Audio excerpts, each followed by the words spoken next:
Hey, welcome to the Moral Injury Support Network for podcast. I'm Dr. Daniel Roberts, President and CEO of Moral Injury Support Network for Service Women Incorporated, a nonprofit organization based in North Carolina. Um, Today we have a great guest with us, Ellen P. Lubensky, Esquire. She is a Stanford graduate and an attorney who clerked for Chief Justice Stuart Radner of the New Jersey Supreme Court. After spending more than 2 decades on psychiatric medications and developing a disabling movement disorder, she successfully recovered and now advocates for informed consent, patient autonomy, and greater awareness of psychiatric medication withdrawal. Through public speaking, writing, podcasts, and social media, Ellen shares her personal and professional insights to help patients, families, and clinicians better understand the challenges of medication dependence, withdrawal, and recovery. Welcome to the show, Ellen. Thank you so much for having me. I greatly appreciate your time. Yeah. So I'm fascinated by this story. I have provided counseling to one of the women veterans that came to us for help. When you kind of shared a little bit of your story with me, I remembered her and how disabling her psychiatric medicine was. She had a major allergic reaction, almost killed her, and she couldn't, but she suffered from PTSD, so she needed something, but she couldn't get the medical professionals to like believe her that she was having this. So I thought of her, and that's one of the reasons I wanted to talk to you, and really get a lot deeper understanding. And who knows how many veterans are experiencing these kind of things, because the VA, God bless them, has a limited formulary. They're only going to give certain medications for certain things, and if you're one of those veterans that doesn't react well with that medication, there may not be a lot of other options. And purchasing medication out of your own wallet is just Very. not even possible for most people. So, having said all that, yeah, let's get into your background, your experience, how you came to this work you're doing now. Yeah. So, I am a Stanford educated attorney. I'm a Stanford graduate and an attorney. I was physically disabled by tardive dystonia, a side effect of antipsychotics for 20 years. And I recovered to neurologically baseline, which is incredible. Um, However, upon recovery, I became a complete insomniac. And instead of giving me options and truly informed consent, I was prescribed benzodiazepines for sleep. Benzodiazepines helped very briefly, but my tolerance grew quickly, and they made me into more of an insomniac. So these are the things that I advocate for. I advocate for people to ask questions that I never asked, that I never felt that I could ask as an Right. attorney. I think it's so important that anybody feel that they can ask questions. And if a provider doesn't give them the opportunity to ask questions, there are always other providers out there. And I think it's unfortunate that in the military, people seem to not have as many choices. Right. Somebody is Right. labeled and they're told that you need this medication. And often those labels are the easy way out for providers. Medications are the cheap solution. I was not given therapy as a child. I was not given coping resources. Instead, I was medicated at 20. I firmly believe that I'm autistic, and like so many others, I was mislabeled as being bipolar 1. And that is a label that has stuck with me for a long time. I Right. thought that that was who I was. I actually acted the part because you're told by a doctor Right. you are Right. something and you believe that to be your truth. Right. So let me back up. There's Sure. a whole bunch of things I want to get into there. And as you're talking, like I'm thinking of either my personal experience for some of it and other people that I've read about and so on. So I want to back up on a couple of things. First, what's a by that? Benzodiazepines. What are some of the medications maybe by name that are those things? So benzodiazepines are prescription medicine that is a controlled substance, meaning that it is more difficult to get. Yeah. It's Ativan, Xanax, Klonopin, um, and Valium. Those are the Okay. four primary Okay. benzodiazepines. Um, they are used for anxiety, insomnia. There are many off-label uses. Insomnia, I believe, is an off-label use. The warning that's generally provided now is 2 to 4 weeks, or you may become physically dependent. I was not told of that warning when I became physically dependent on benzodiazepines.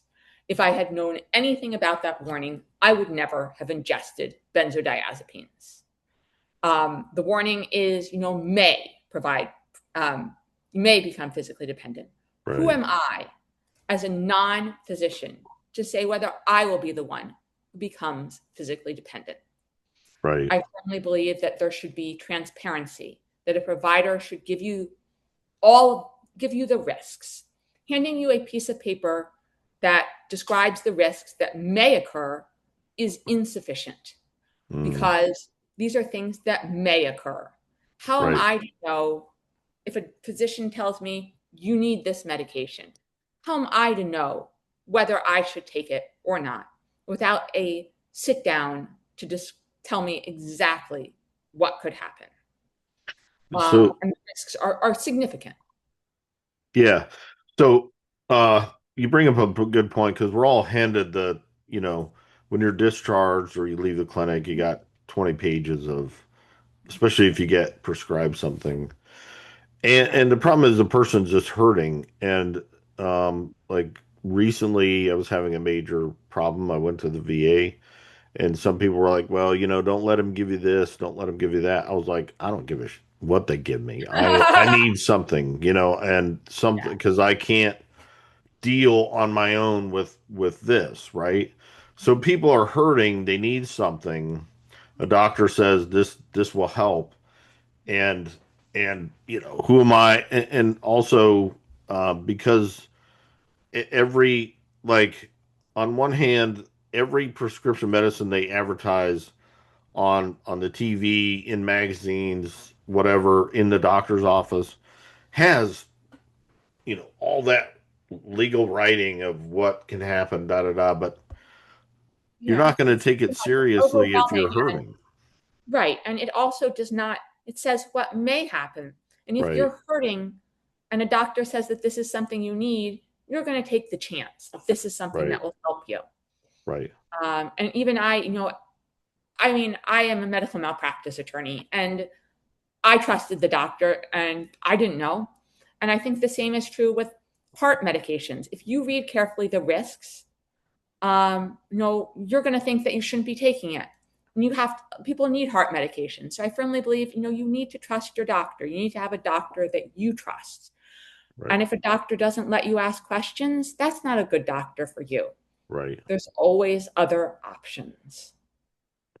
I think I think of a doctor, it seems to me, I mean, there's so many issues with the medical industry as we have it right now, but if a doctor sits down and says, "Hey, what I what my doctor, I love at the VA, she is very much a what do you want? She'll like lay out some options. She'll say, I can give you this, or maybe this, or this, but if you take this, do you want to try this? Tell me what you want to do, right? Which I really That's appreciated that because yeah. that's you usually don't get that, right? You um, usually don't. And I yeah, finally found a provider who gives me that, but I've gone through many other providers who don't.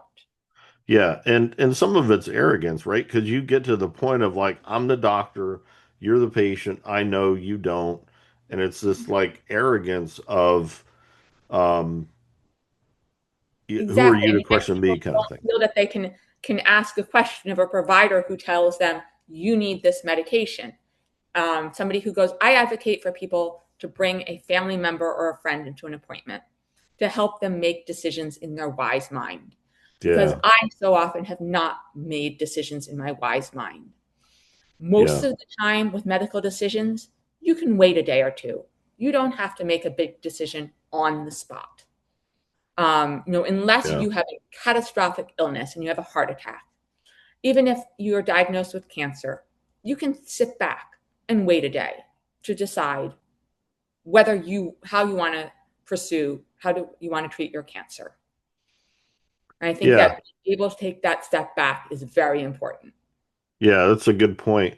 I think part of the issue too, getting to the bigger problem with medical care, is especially for veterans where you get the VA and you get what the VA tells you. And so you don't really get to doctor shop. I'm not even talking about in the illegal way, but the legal way, you don't really get to doctor shop. You sort of get the one you got.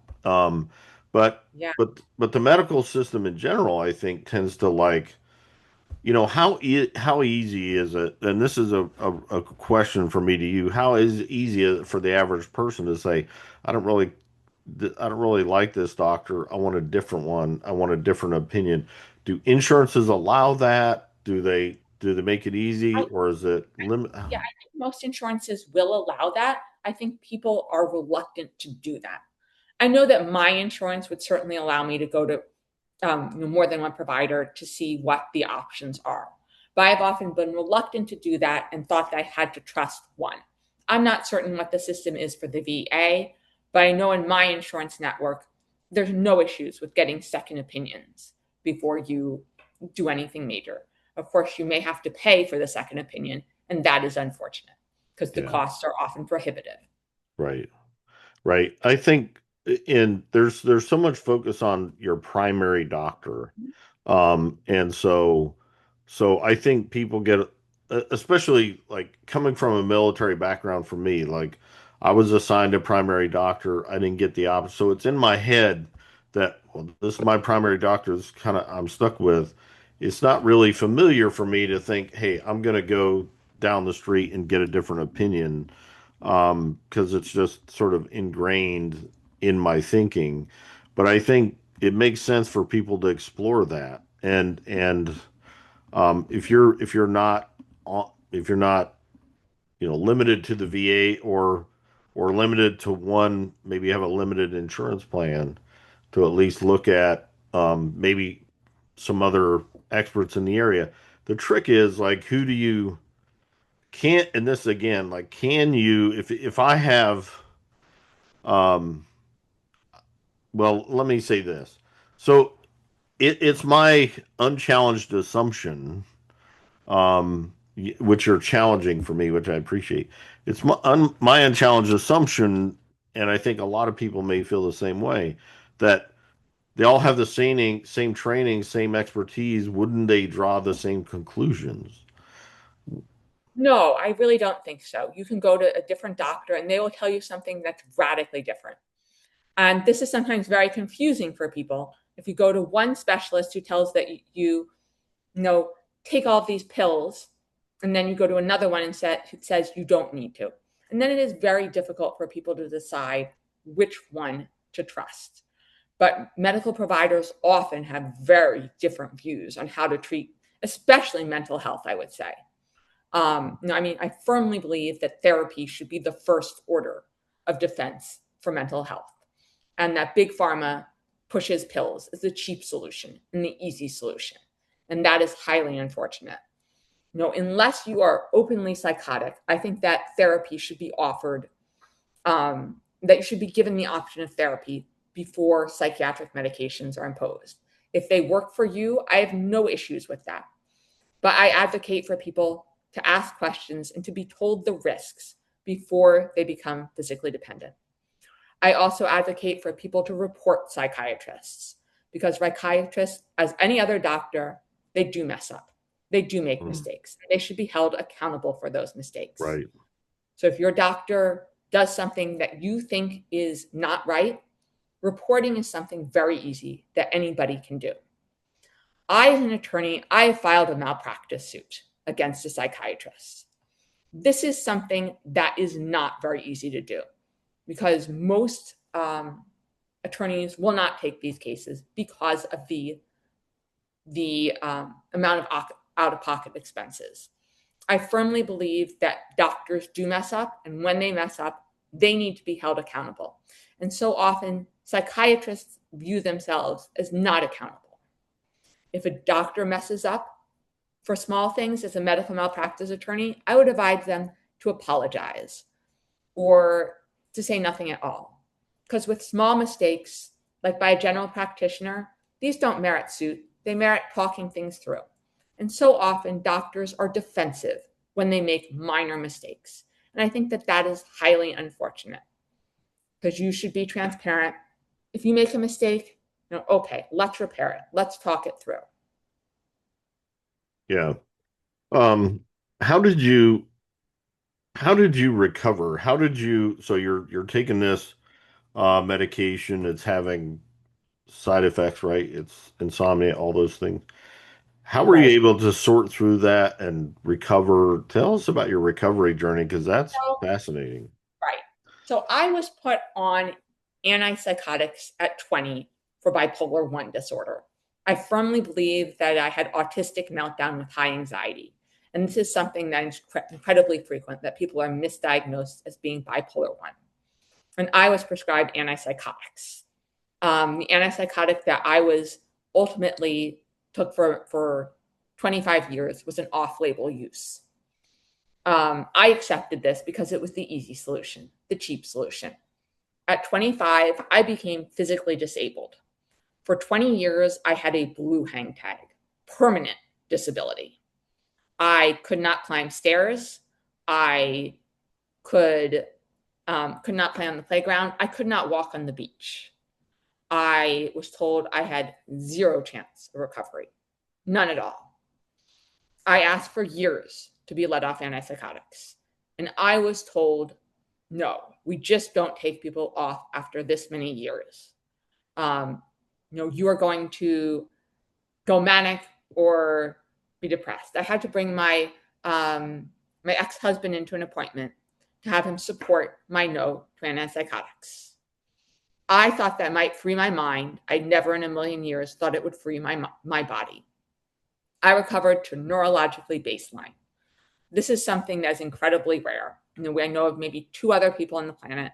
Hopefully there are more. There are hundreds and hundreds of thousands that are suffering with tardive dystonia or tardive dyskinesia. They are part of the same family. I had my miracle, but I was taken off of antipsychotics way too quickly. I was taken off in 6 months, and it should have likely taken years. So on the last night of my taper off of antipsychotics, I became a complete insomniac. I held out for a month, and I was urged to take more antipsychotics. And I said, no, I'm not going to take more antipsychotics that caused me to be physically disabled. I was then urged, I was desperate. Luckily that month I didn't have many responsibilities at work. And I was put on benzodiazepines.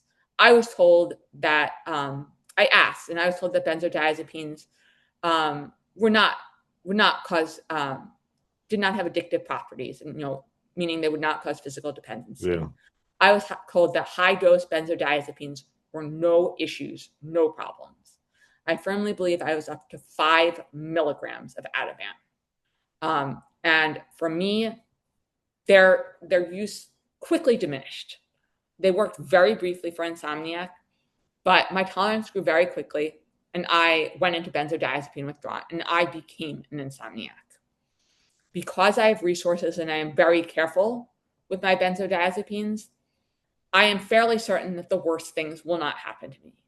There are many people who go to seizures. There are many suicides. Many people have akathisia, which is inner restlessness. People spike blood pressures. I am very lucky that I have a doctor who trusts me, that I've never misused a substance. I've never been drunk. I've never smoked a cigarette. I've never used illicit drugs. Like so many people, I trusted a doctor who prescribed me benzodiazepines, and I have suffered significantly as a result. And these things are almost entirely preventable, unlike cancer, if I'd known anything about it.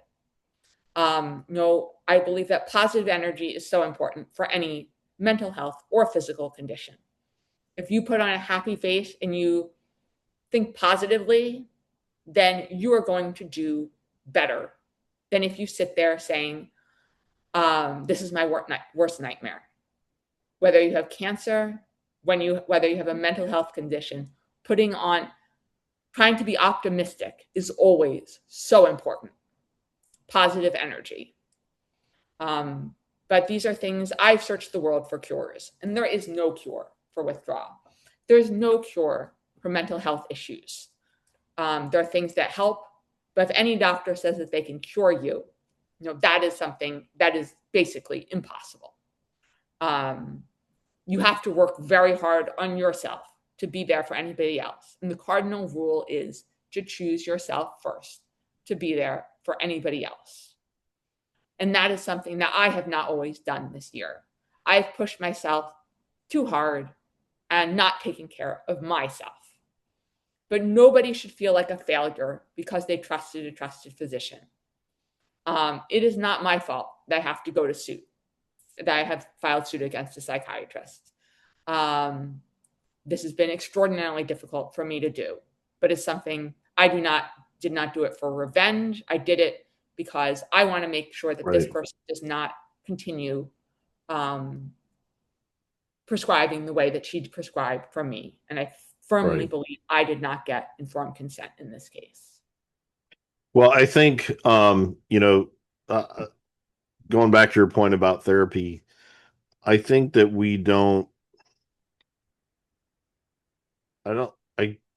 I think we don't put enough stock in this country, we don't put enough stock in therapy as being, maybe even the primary way to help people. And there's a lot of therapists out there, a lot of counselors and all that, but the money certainly flows to the pharmaceuticals. And a lot of insurance companies like TRICARE is absolutely horrible about mental health, things. Has been my experience. So like often people, so therapy, things like chaplaincy counseling, spiritual counseling, spiritual modalities, all these things that work on the mind can be extremely powerful and effective for people who have mental health challenges, because mental health challenges are a combination of physiological and mental. It's about the way you think primarily, but it can also include physiological things like chemical imbalances and so on and so forth. But we don't do a good job in this country, in my mind, of giving therapy the due and the funding that it deserves. And also the stigma. When I was a child, therapy was very stigmatized. And I thought that had lost it if somebody suggested therapy. I think it's very important that people know that it's perfectly fine to ask for help. And I had always thought that I couldn't ask for help. So right now, my therapy costs $15 an hour. My daughter's therapy costs $140 an hour. Yeah. We have coverage for it, but if you do not have coverage, this is too expensive for you to get. And a pill, if your child is struggling and you want to help your child, a pill is often the cheaper solution. Yeah. I firmly believe that there should be parity in funding for mental health care. Absolutely. Absolutely. I can speak to a family member's experience who was having panic attacks and anxiety and stuff. And there's an organization, I can't remember who they are. I wouldn't say their name probably anyway, but they provide free counseling and different things. It's specifically for veterans and stuff, and their families. And so because we'd had some challenges getting insurance to pay for, we thought, okay, this might be the way to go. We did their intake process, and they said, hey, we can schedule your first appointment in like 3 months or whatever. And I was like, that is way too late. Like this, we need something now. Fortunately, we were able to find a local group that knew how to do the TRICARE insurance stuff and knew how to do all that, which is burdensome, I hear. And we were able to get her seen right away. It's local, and it's been the the therapy has been the most helpful Yes. thing. We did do some medication, but it's a low. I mean, it's a low volume of medication, if you will. But the therapy is tremendously helpful. Thank God for the local group that knew how to do this. But so, Yeah. that isn't always the case. When I went to see the doctor about getting some therapy, she said the first appointment would be in October, and I it mean, was if somebody's June. struggling, waiting till October could be severely jeopardizing their mental health. If Um, if if they survive, like mhm. if And somebody's there are hurting people, enough, there's yeah. 21 veterans a day killing themselves, whatever the number is right Mhm. now.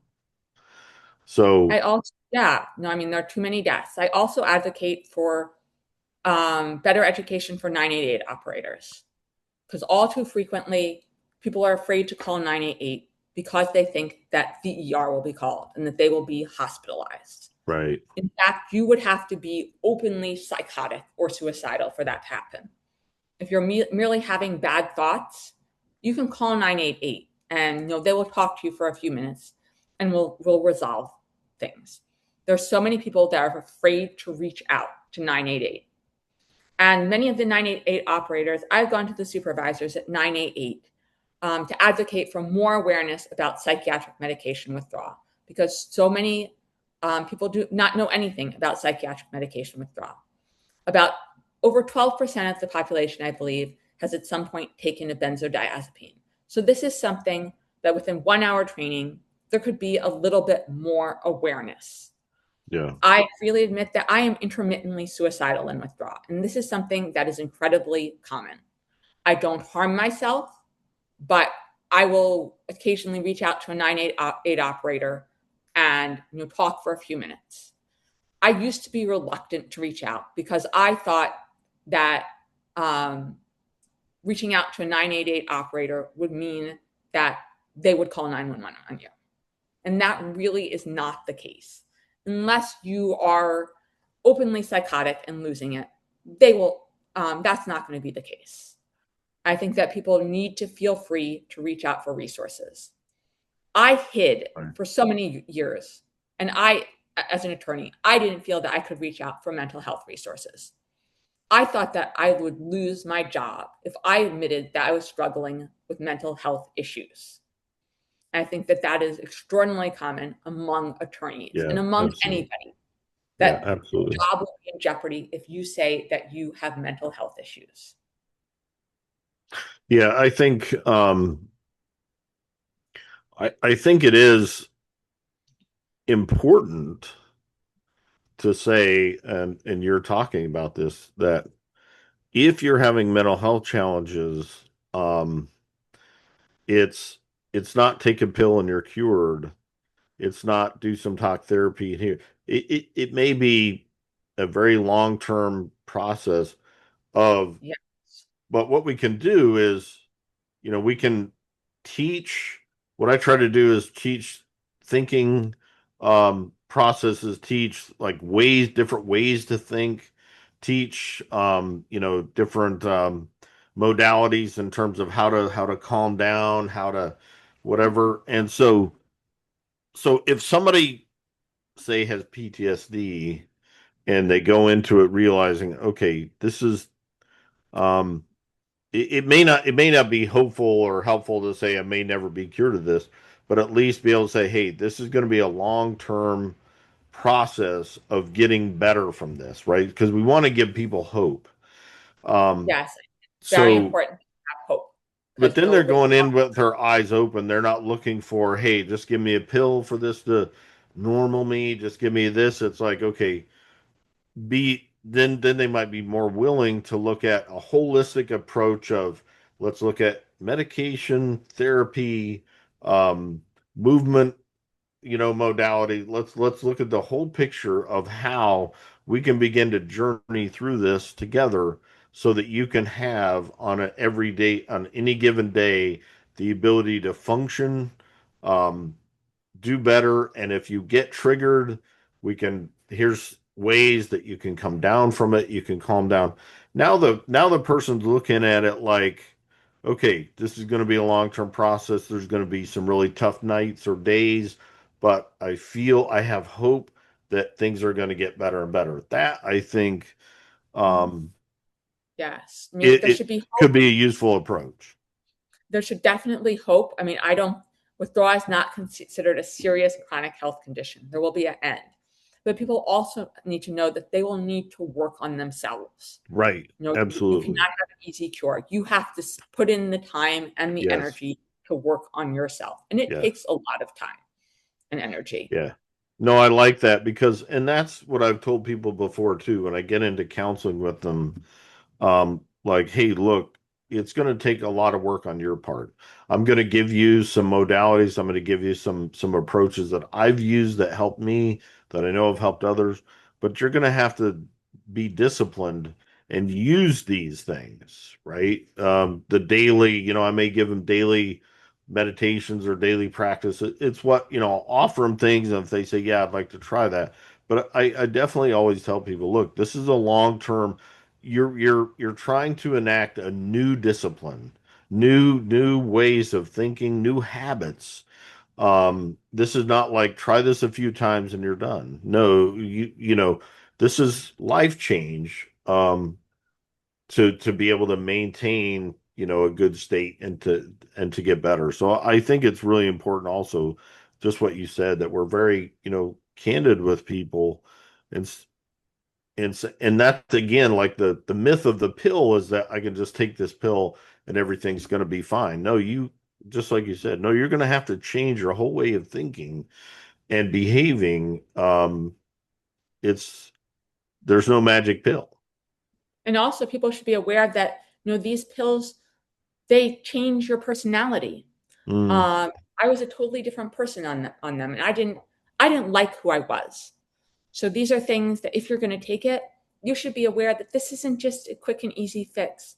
There are repercussions. You may not recognize who you are once you start taking them. Um, can you share like the personality change, some of that for specifically? it. So when I was on antipsychotics, I was frightened. I was afraid to even go on children's rides.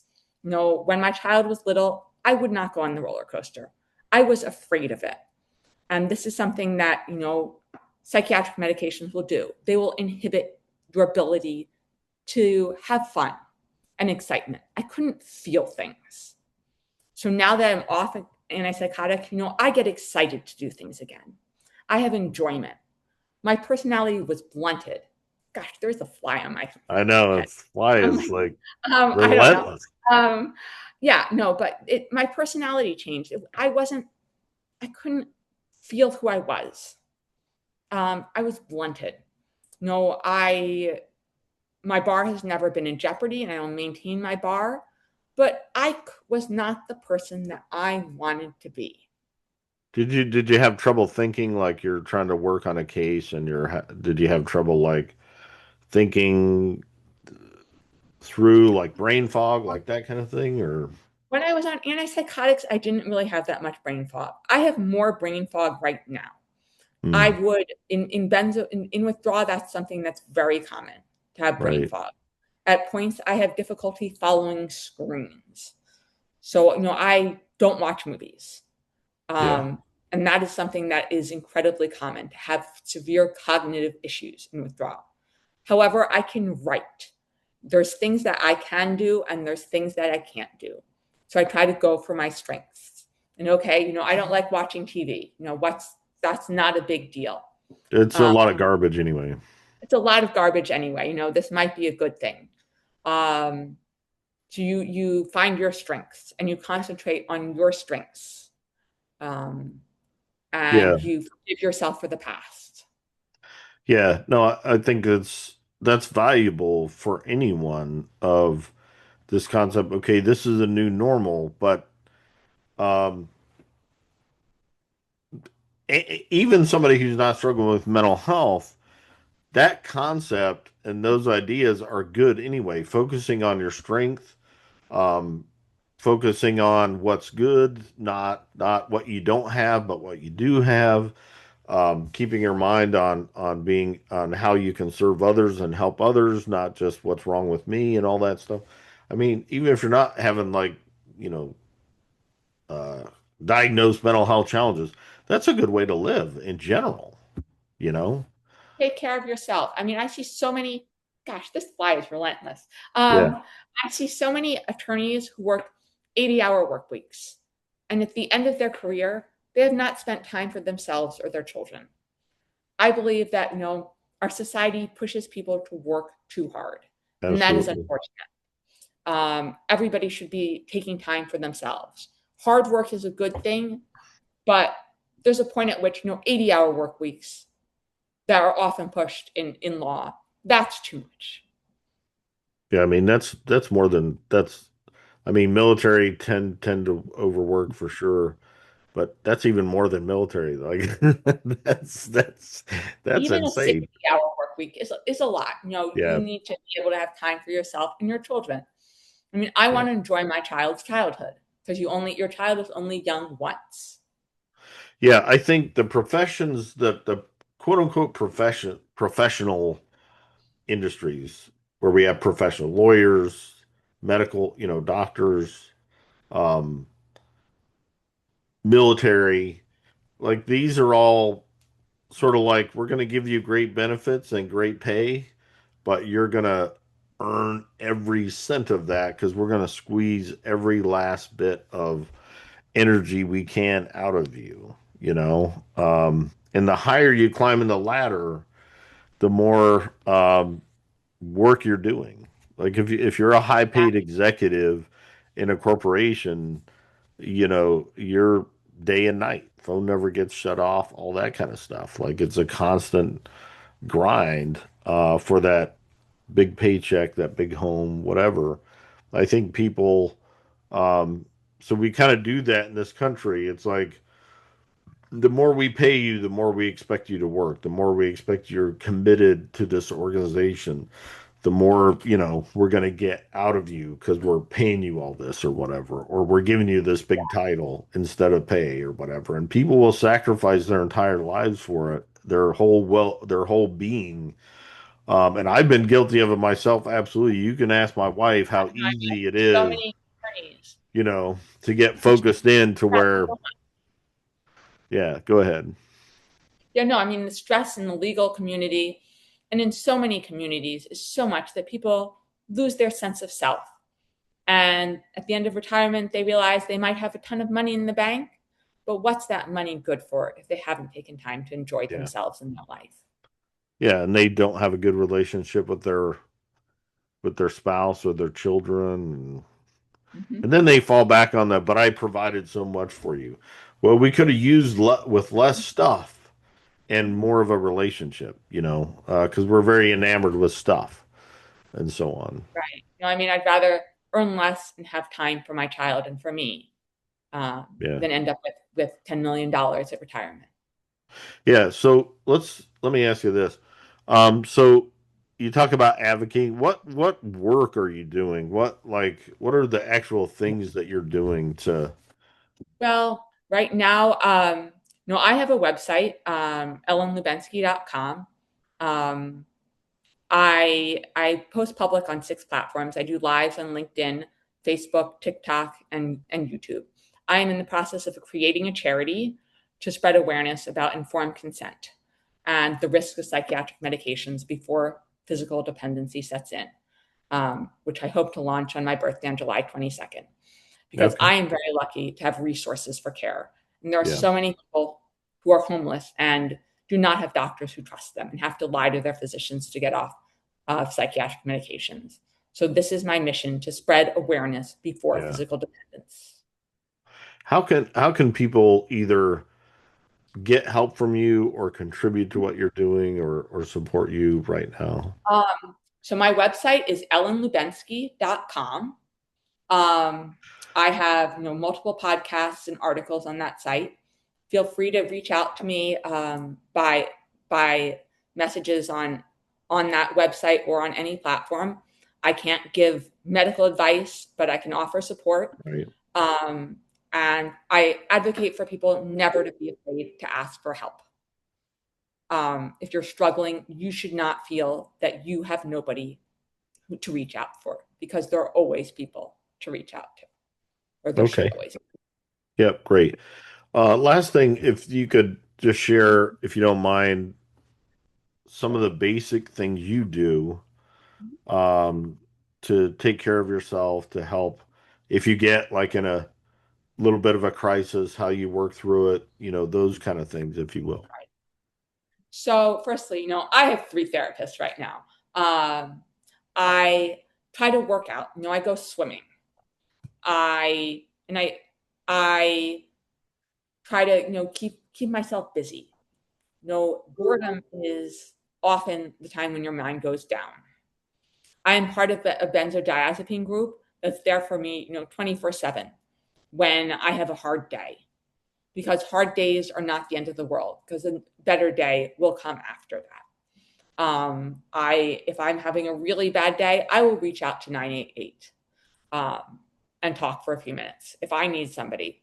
I have friends, who I can reach out to and say, "Hey, I'm having a bad day. Can we talk?" I think that's very important to always be able to reach out. I try to meditate. I do gentle yoga, insight timer. My biggest issue is insomnia. So, um, I do massage and gentle exercise, and I'm trying to get myself back in shape. Okay. That's Yeah, great. exercise is incredibly important to any condition. Yeah. Yeah. Well, that's great.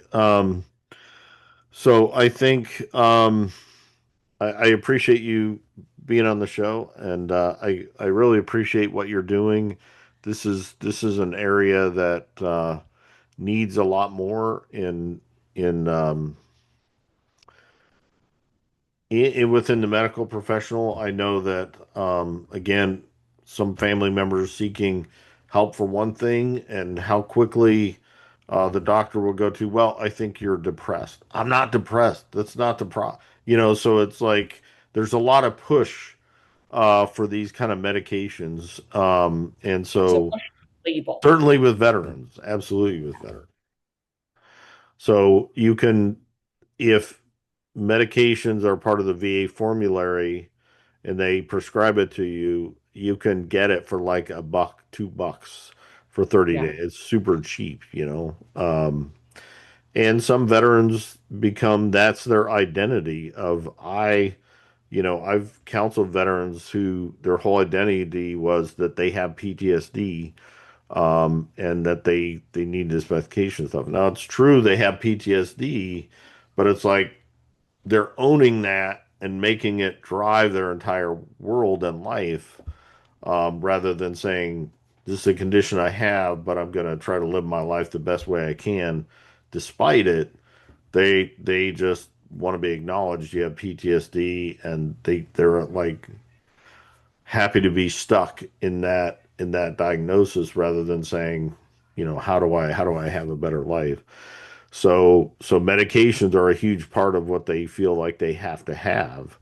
Um, and and I think there are other ways. And so I think the work you're doing is incredibly valuable. I appreciate it, taking your pain and using it to support others. So, Thank you so much for the opportunity to be on your podcast. I greatly appreciate it. yep. Okay. All right. So, be happy to have you on again, and get an update from you next year or something like that, and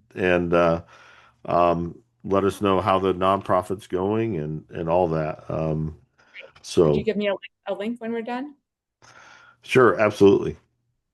Thank Okay. you so much. I greatly appreciate your time. Yeah, you're welcome. It's great to have you.